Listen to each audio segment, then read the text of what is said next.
Welcome to the How to Scale Commercial Real Estate Show. Whether you are an active or passive investor, we'll teach you how to scale your real estate investing business into something big. Alex Sabio is a healthcare worker by day as a respiratory therapist in Southern California. He purchases and manages luxury short-term rentals in high-traffic vacation destination markets. He's also invested in single-family in multiple states, multifamily syndications, and he is now focusing on obtaining strong cash flow through short-term rentals. Alex, welcome to the show. Sam, thanks for having me. I'm excited to be here. Hey, man, the pleasure's all mine. Short-term rentals is a hot topic right now. I mean, golly, that's a market that is exploding. But, before we really get into the nuts and bolts of what you do and how you've gotten into it, can you briefly tell us the same questions I ask everybody who comes on the show? Where'd you start? Where are you now? And how did you get there? Yeah, so my name is Alex Sabio. I live in Southern California. I started investing early 2000s, started with single family, made a ton of mistakes along the way, and was greatly affected by the 2008 recession, just like everyone else. And didn't think I'd get back into real estate investing. Tell you the truth, I had a bankruptcy, I had a foreclosure. I was an awful investor. But I knew that there was something there. Right. I knew that I didn't want to walk away with this from real estate and not learn from it, not apply everything that I learned. So I got back into it, invested in multiple different states in long-term rentals. I invested in Ohio, Alabama, North Carolina, Texas.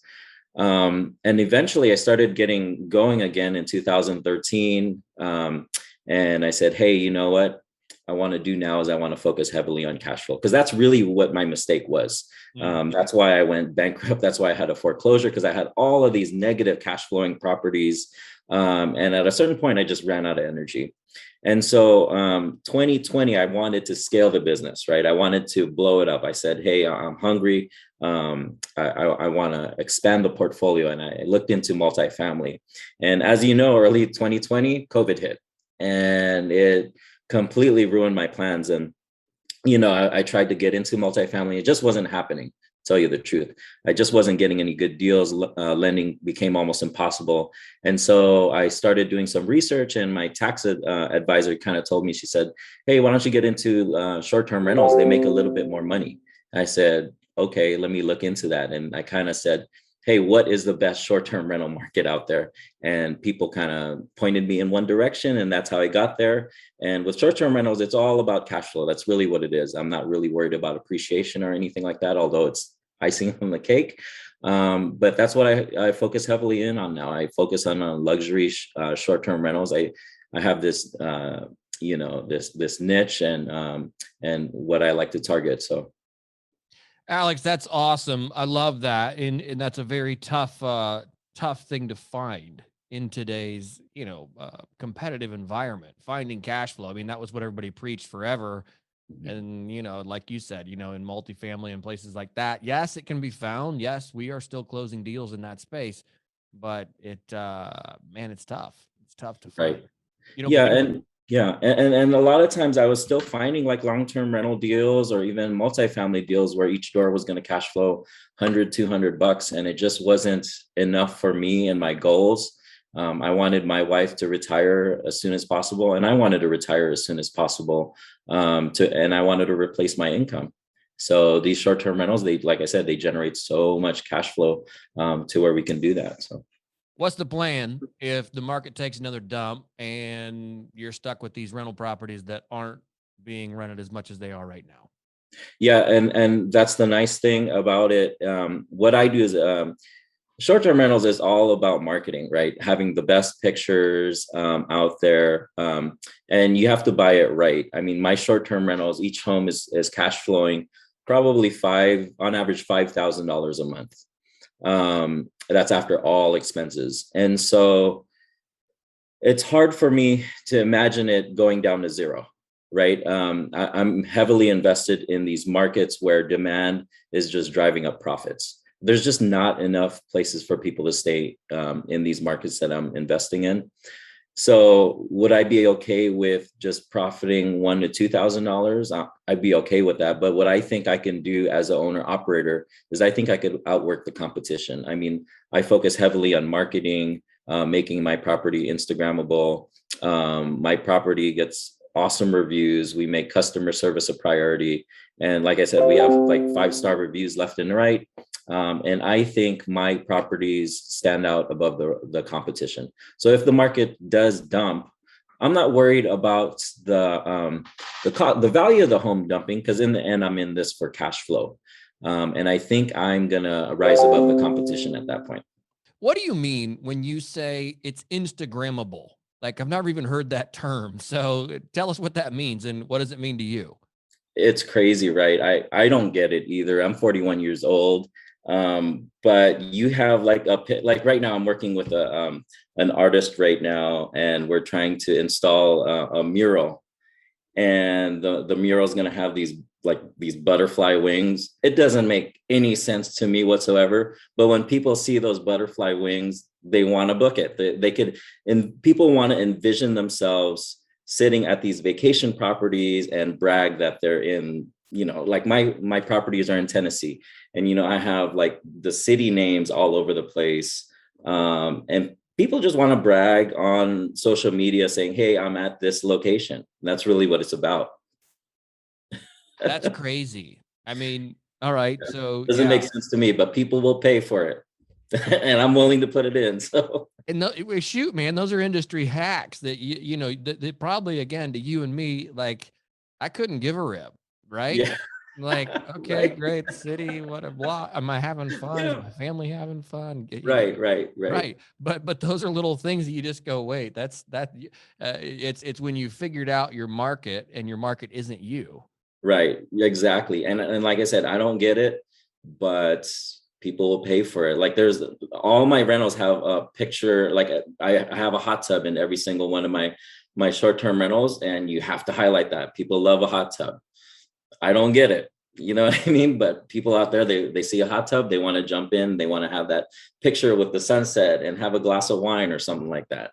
That's what you want to try to highlight. You want to highlight the experience. And I think that's where short-term rentals are going, right? I mean, if you look at the market, people want something unique. People want that experience. That's really what they're searching for. And people are willing to pay for an experience.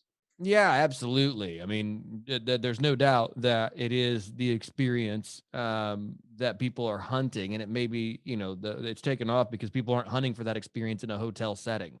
Right. They're looking for something that can take the whole family and do. How have you done this without, because those are a lot of moving pieces. What little cutesy wood art cutout piece that says the city name stuck on the wall, what fancy butterfly picture, what hot tub vendor, where are they installing it? Like, this is a bunch of, this sounds like a housing flip on steroids, which I've sworn off. That's really what it is. Yeah. Right. You're trying to make it just absolutely amazing. I've gotten lucky. I've bought these things like, the market that I invested in, they come fully furnished. I've bought all my short-term rentals, they're brand new and they came fully furnished. And that's why I bought with this builder. He's buying them specifically for short-term rentals.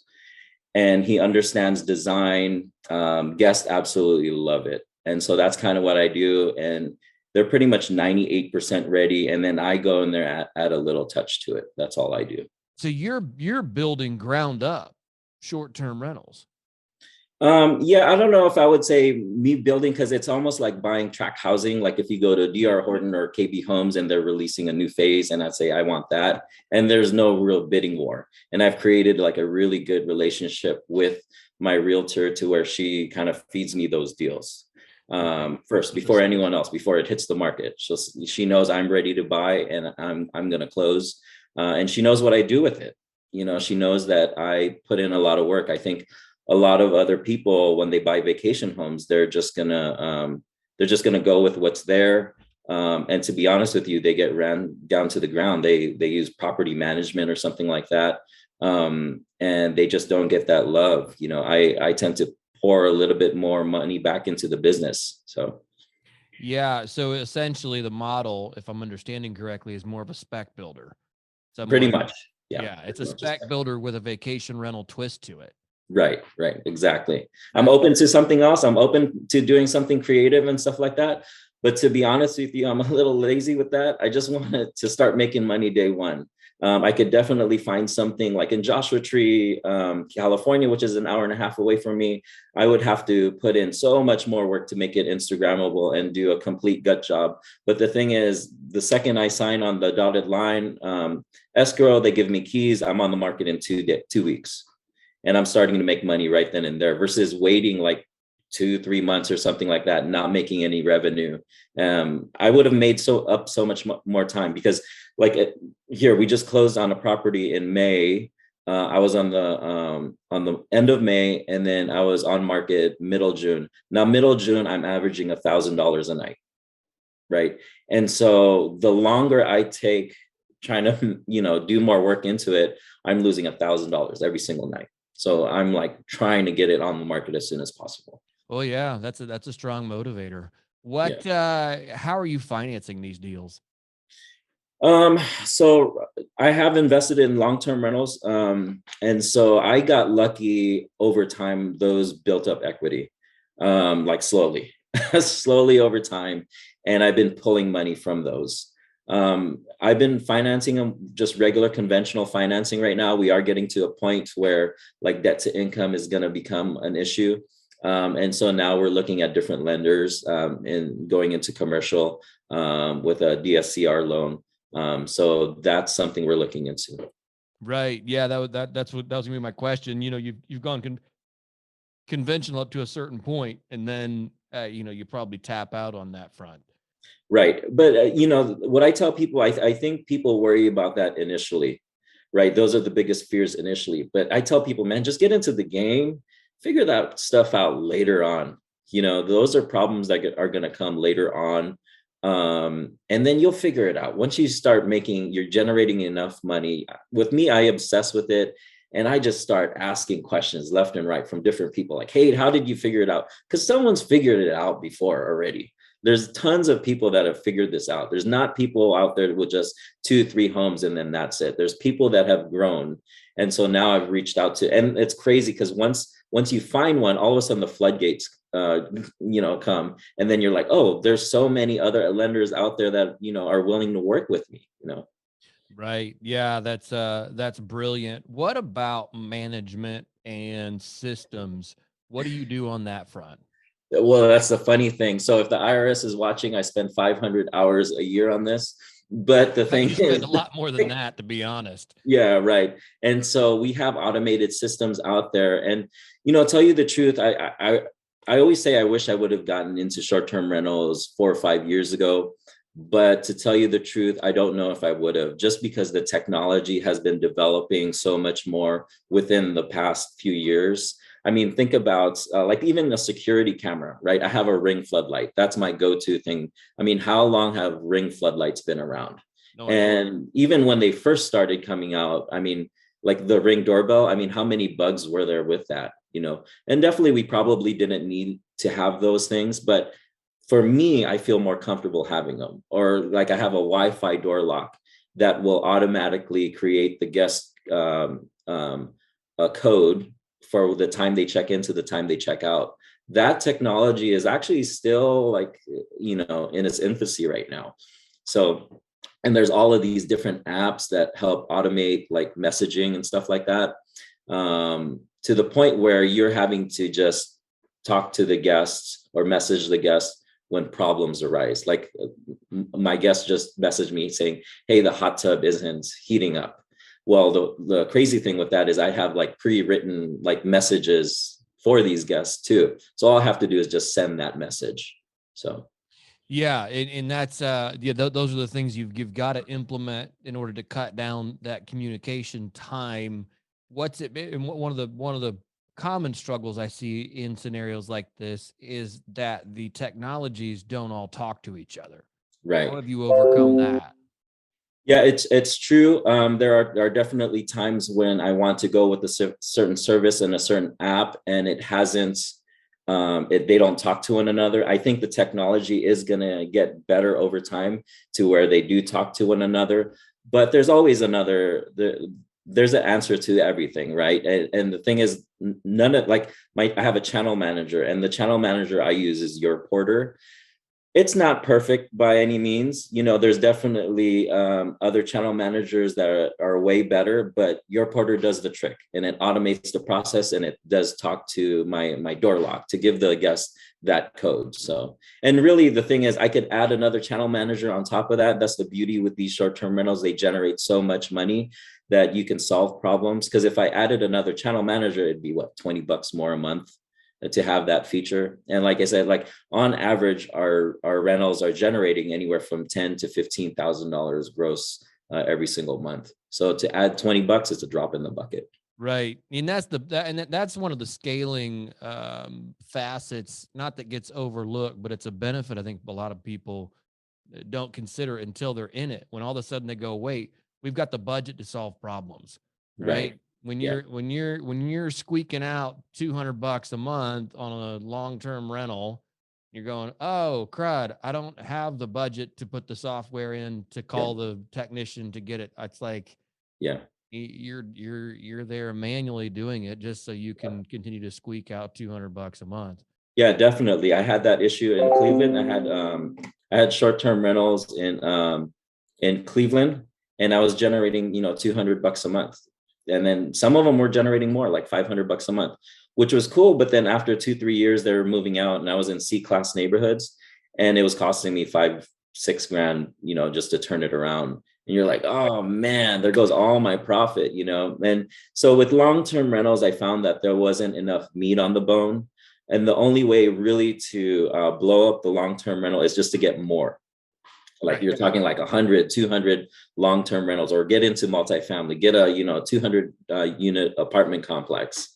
So that was the only way I saw that possible, and that was my plan with multifamily. But eventually, I got into short-term rentals, and the cool thing with short-term rentals, I'm loving it right now. I'm investing in vacation markets. Like people are, for the most part, they're in good moods. They're in vacation, and then we get to use it. We get to go out to these vacation destination markets and do a business trip, and enjoy it ourselves. So.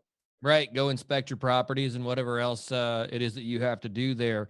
Right. Yeah, those are that's all very valid points. And one of the, those are just, some hangups that have to be overcome. What are some current challenges you're facing in your business that you're trying to solve? Yeah, my biggest problem is that, and I never thought I'd say this, is I have too much money and not enough properties. I just can't find the properties. I mean, I don't know about you. I hate seeing money in my bank account because my bank account's not making money. Right. I mean, when you see $100,000, $200,000 sitting there for months at a time, you're like, man, this $100,000, $200,000 would have generated, how much money I'm generating for my properties. I'm making $10,000, $15,000 a month in the busy season. I mean, our 2 short-term rentals in July generated $64,000. Yeah, and we profited $35,000. And that's the cool thing with short-term rentals. You don't need that many short-term rentals to get financially secure. And so that's really my issue right now. I'm trying to reach out to as many agents as possible, and underwriting and analyzing as many deals as possible, because we're hungry. We want to have as many of these short-term rentals as possible. Right. Yeah, that's it's funny. Everybody's got problems. They just they might look different depending on where you are in the process. And while you may not have the zeros attached to it that the monster family offices and hedge funds do, it's the same issue though. Yeah, right. They're sitting on capital going, where do I safely deploy this in order to get a return? Right. Yeah. And hey, better to be in that position than going, gosh, where's my next paycheck coming from? Right. Yeah. So last question. That's a great, it's a great problem to have. Yeah. In the world of problems, we'll take that one. What about a healthcare worker by day as a respiratory therapist? Still doing that? I absolutely love doing that. I specialize with NICU and PICU, so I love working with neonates. I've worked with neonates like under 500 grams. Absolutely love What's that. 500 grams in pounds for all of us who suck at the metric system? Okay, so I've taken care of a baby as small as a Coke can, right? Weighing that much. And with premature babies, their issue is respiratory. And so we're vital, like their lungs are underdeveloped. And that's why they're not going to survive, is just you need to be able to breathe for them. And for, weeks at a time. So I absolutely love doing that. At a certain point, you start getting pulled from different directions. And so I love helping others. That's kind of why I got into the healthcare field. But now I get a joy of helping other people invest, because everyone sees my success, right? And they're like, hey, I want to do what you're doing. How do we do it?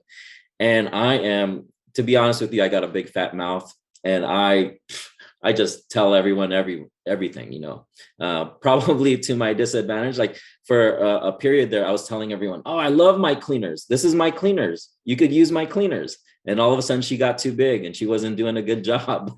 But the thing is, I love seeing other people succeed. So I could see myself venturing from respiratory therapy to full-time real estate.